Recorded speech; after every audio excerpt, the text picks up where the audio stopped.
Good morning everyone. आज हम लोग हिंदी के नए प्रैक्टिस सेट को सॉल्व करेंगे जो हमारी प्रतियोगी परीक्षा को पास कराने में बहुत ही ज़्यादा उपयोगी है, हेल्पफुल है। इस सेट में हिंदी से 20 प्रश्न और संस्कृत से 10 प्रश्न दिए गए हैं। तो चलिए हम लोग इस प्रैक्टिस सेट को सॉल्व करना शुरू करते हैं। सबसे पहले दिया हुआ है, नीचे दिए गए अपठित गद्यांश को ध्यानपूर्वक पढ़कर पूछे गए प्रश्न का उत्तर दीजिए। एक गद्यांश है, उसको ध्यान से पढ़ना है और इसके बाद जो प्रश्न पूछा गया है इस गद्यांश पे, तो उसका आंसर देना है। तो सबसे पहले हम लोग पढ़ना स्टार्ट करेंगे, रीड करेंगे इसको।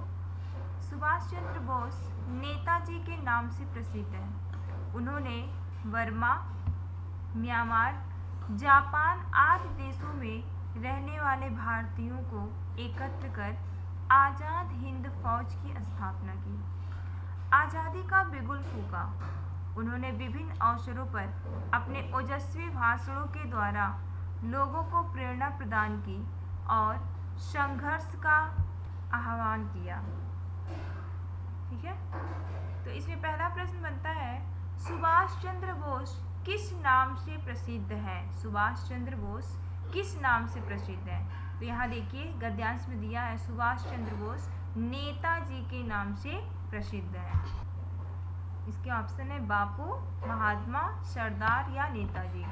तो ऑप्शन डी राइट होगा, नेताजी। सेकेंड क्वेश्चन है, व्यंजनों की संख्या कितनी है? 30, 32, 33 या 34? ए 30, बी 32, सी 33 या डी 34। तो व्यंजनों की संख्या 33 होती है, ऑप्शन सी राइट होगा। नेक्स्ट क्वेश्चन है, इस साल इंटरमीडिएट पास किया था। यह वाक्य है साधारण, मिश्रित, संयुक्त या इनमें से कोई नहीं। तो इस साल इंटरमीडिएट पास किया था, यह एक साधारण वाक्य है, option A is right. Number 4, ऐसी कौन सी ध्वनियाँ हैं जो न तो स्वर है और न ही व्यंजन? अंग, अह, क, ख, अ, आ या श, ज्ञ। तो हमने पहले भी आपको बताया है कि अंग और अह जो है वो अयोगवान है, जिसमें अंग को हम अनुस्वार बोलते हैं और ये अह जो है वो विसर्ग में प्रयोग होता है। नंबर 5, संयुक्त अक्षर से बना शब्द है पत्र, पत्र, पतत्र या पतर। तो संयुक्त अक्षर पहले हमें जानना पड़ेगा कि संयुक्त अक्षर कौन सा होता है। तो छ, त्र, ज्ञ और श्र जो होते हैं वो 4 संयुक्त व्यंजन है। तो देखिए इसमें पत्र जो है वो संयुक्त अक्षर से बना हुआ शब्द है, इसलिए ऑप्शन बी सही होगा। नेक्स्ट है, विलोम बनाने के लिए अन का प्रयोग वहाँ होता है। अन का प्रयोग वहाँ होता है ए, जब शब्द के आरंभ में कोई स्वर हो, जब शब्द के आरंभ में कोई व्यंजन हो, जब शब्द के आरंभ में अनुस्वार हो या जब शब्द के आरंभ में अनुनासिक हो। बताइए इसका अन का प्रयोग कहाँ होता है?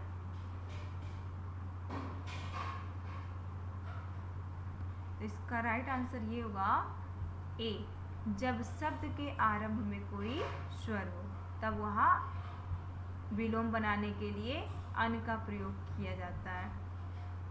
नेक्स्ट क्वेश्चन देखिए, निम्नलिखित में से ऐब शब्द का समानार्थी नहीं है या पर्यायवाची शब्द नहीं है। ऐब का दोष, खोट, बुराई या व्यवहार।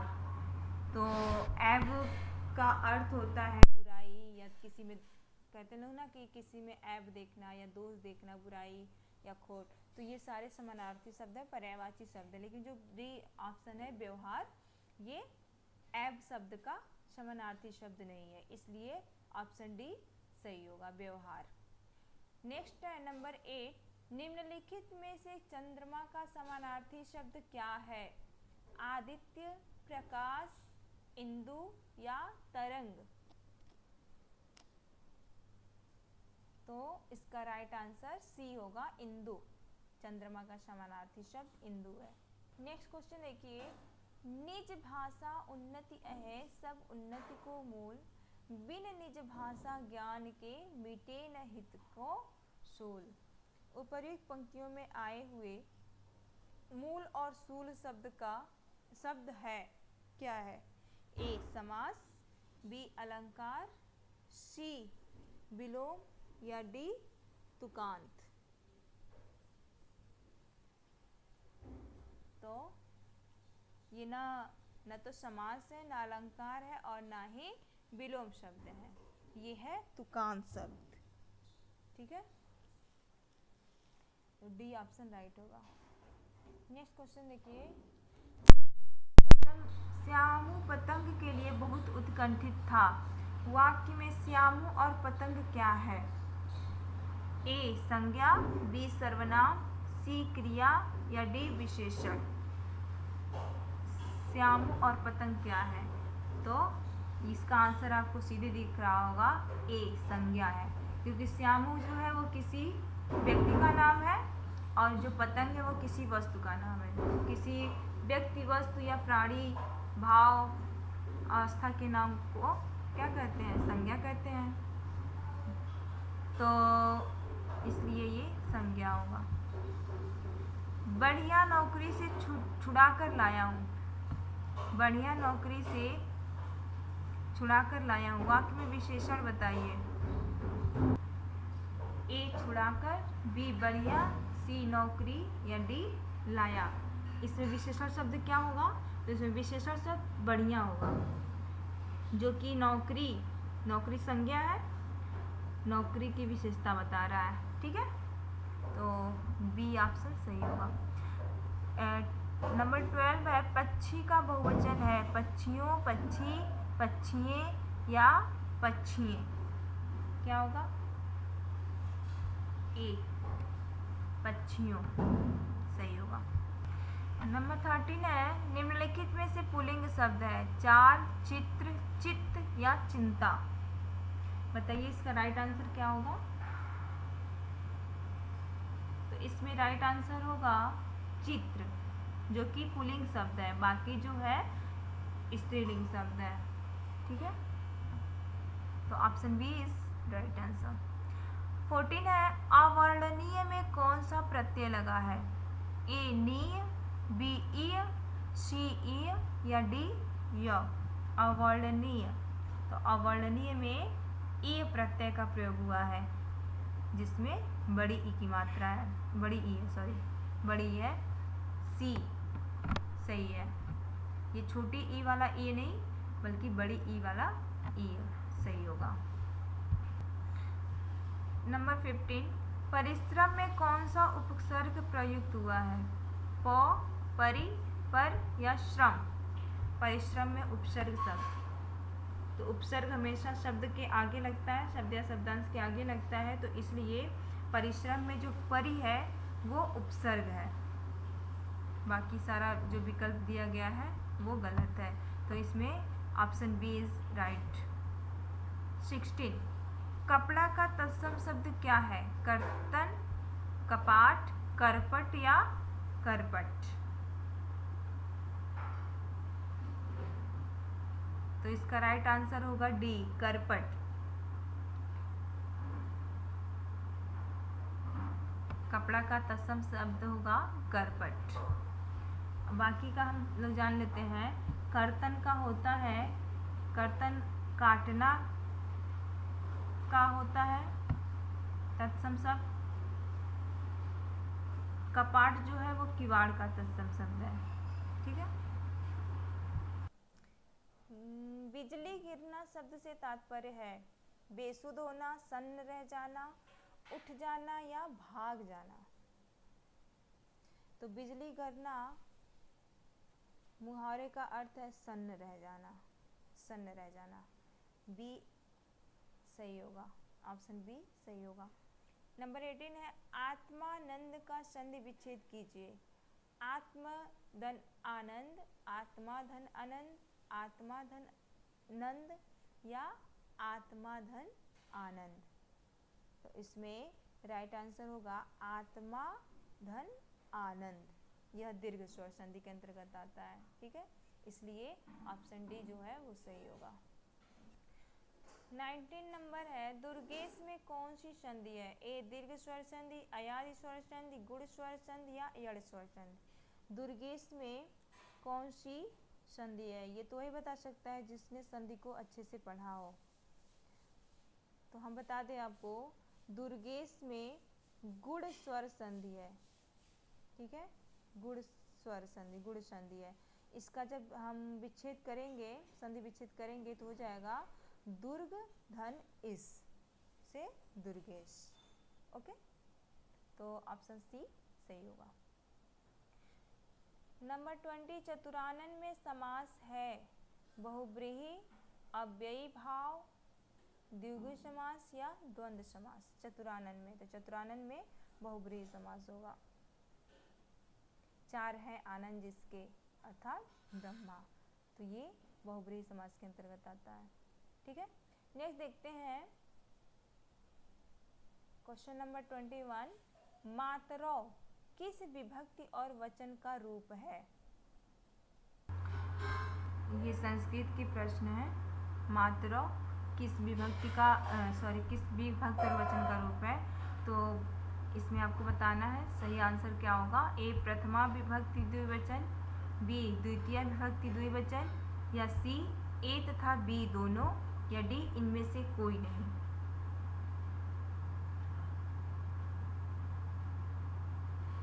तो इसका राइट आंसर होगा सी, ए तथा बी दोनों। मीन्स मातरौ जो है वो मातृ शब्द का प्रथमा एवं द्वितीय विभक्ति द्विवचन का रूप है। प्रथमा एवं द्वितीय विभक्ति द्विवचन का रूप है, इसलिए ये दोनों सही है। सी ऑप्शन राइट होगा।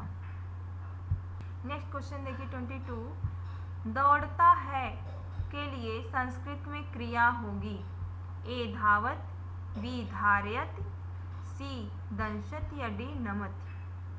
दौड़ता है के लिए संस्कृत में क्रिया होगी।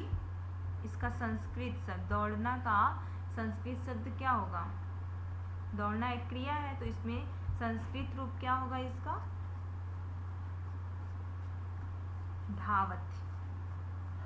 दौड़ता है ये एक वचन में है, ठीक है, तो इसलिए ये धावत जो है वो संस्कृत शब्द होगा इसका।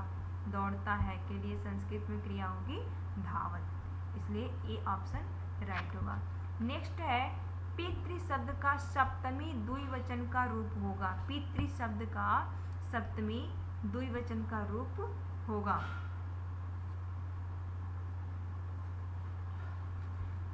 पितरो, पितृभ्याम, पितरो या उपर्युक्त सभी।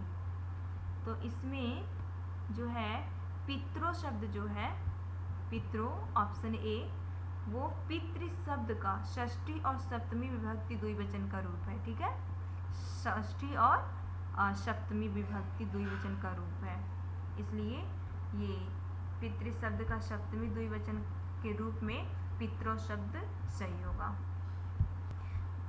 अगर पितृभ्याम के बारे में अगर कहा जाए तो ये पितृभ्याम शब्द जो है वो पितृ शब्द के तृतीया, चतुर्थी और पंचमी विभक्ति द्विवचन का रूप है।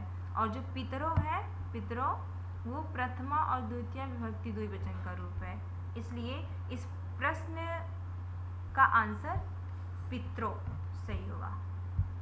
नेक्स्ट देखिए, अधोलिखित पद्यांश को पढ़कर निम्न प्रश्नों का उत्तर दीजिए। संस्कृत का पद्य है, ठीक है, उसको हमें पढ़ना है और पूछे गए प्रश्न का आंसर उत्तर देना है। ध्यान से देखिएगा, सुनिएगा, पढ़िएगा। गायत मल्हारम मंडूकः नृत्यतु सदा मयूरः वने भयन्तु निर्भया सर्वे अधुना न कोऽपि क्रूरः। अहो अहिंसा परमो धर्म कथम न चेतसि ज्ञाता अद्य भविष्यति निखिले विश्वे मार्गोऽयं विख्याता। ठीक है, अब देखते हैं प्रश्न क्या है। विश्वे कः विख्याता, विश्वे कः विख्याता मीन्स विश्व में कौन विख्यात है, कौन प्रसिद्ध है। तो विश्वे मार्गयों विख्याता यहाँ पे आपको दिख रहा है। देखते हैं कि ऑप्शन में ये है कि नहीं है। देखिए ऑप्शन ए है प्रशंसा, बी है मार्गयम, सी है नृत्यतु या डी है केचनना। ठीक है, तो इसका राइट आंसर होगा बी, विश्वे मार्गयम विख्याता। ओके, नंबर 25 है तोता का संस्कृत शब्द होगा शुष्का, वृषवा, शुका या शिक्षका। तो तोता का संस्कृत शब्द होगा शुका। तोता को संस्कृत में शुक कहा जाता है, शुका कहा जाता है। और बैल को वृषभ कहा जाता है। ठीक है, बैल को वृषभ कहा जाता है। और जो शुष्क है वो सूखा हुआ, उसका अर्थ होगा। और अध्यापक का संस्कृत रूप शिक्षका होता है, इसलिए शुका ऑप्शन सी राइट होगा। नेक्स्ट देखिए, फलम किस विभक्ति और वचन का रूप है। फलम किस विभक्ति और वचन का रूप है। ए प्रथमा विभक्ति एक वचन, बी द्वितीय विभक्ति द्विवचन, सी ए और बी दोनों, या डी षष्ठी विभक्ति एक वचन।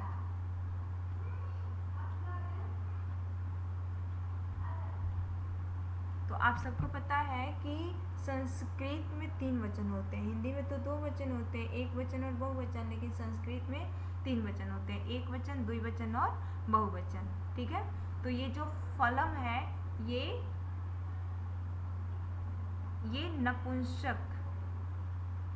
नपुंसक लिंग के प्रथमा एवं द्वितीय विभक्ति एक वचन का रूप है।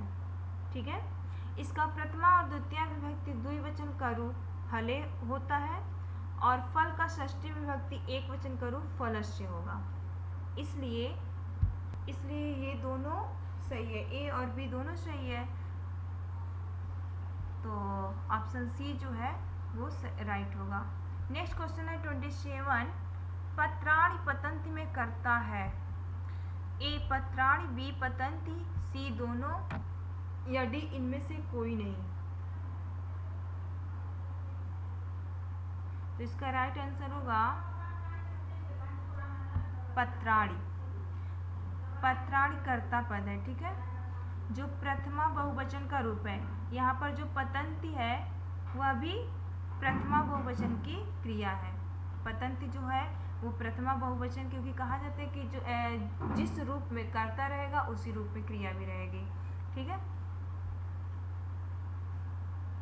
तो इसलिए इसका राइट आंसर ए होगा, पत्राणि।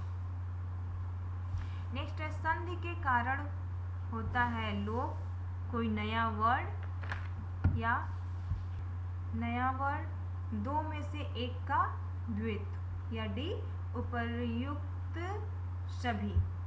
तो संधि के कारण होता है ये तीनों जो बताया गया है, लोप होना, कोई नया वर्ड सम्मिलित हो जाना, या दो में से एक का द्वित्व हो जाना, ये सारे चीज संधि के कारण होता है, संधि में होता है। इसलिए डी ऑप्शन राइट होगा, क्योंकि संधि के कारण दो वर्डों में से एक का क्या होता है, लोप हो जाता है,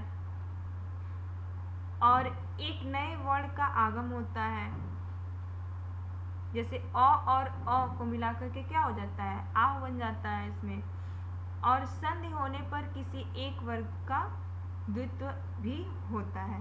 जैसे विद्याधन आलय, तो क्या हो जाता है, विद्यालय। ठीक है, इसलिए ये डी सही होगा, डी ऑप्शन सही होगा। क्वेश्चन नंबर 29, संधि है दो वर्णों का मेल, दो पदों का मेल, दो दूरवर्ती पदों का मेल, या इनमें से सभी। तो इसका राइट आंसर होगा ए, इसमें दो वर्णों का मेल होता है।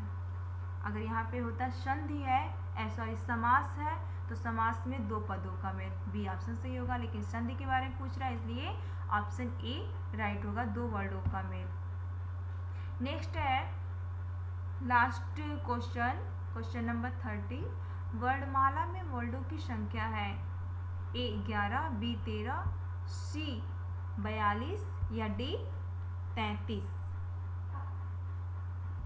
तो वर्णमाला में वर्डों की संख्या 42, जो सी है वो राइट होगा। क्योंकि जिन्होंने माहेश्वर सूत्र को पढ़ा होगा, ठीक है, जो 14 माहेश्वर सूत्र होते हैं, उन 14 माहेश्वर सूत्रों के आधार पर वर्णमाला में 9 स्वर और 33 व्यंजन को मिलाकर कुल 42 वर्ण होते हैं। इसलिए ये जो ऑप्शन सी में 42 नंबर दिया हुआ है ये सही होगा। ठीक है, तो वर्णमाला में वर्णों की संख्या 42 होती है, ये सही होगा। ठीक है, इस प्रकार ये जो हिंदी का 4th प्रैक्टिस सेट था 30 प्रश्नों का, जिसमें हिंदी और संस्कृत दोनों विषयों से प्रश्न दिए गए थे, पूछे गए थे, वो कंप्लीट होता है। आई होप आप लोग को पसंद आया होगा और मे बी आने वाले जो प्रतियोगी परीक्षा है उसमें आपको हेल्प मिले इस प्रैक्टिस सेट से। यही विषय है हमारी। Thank you.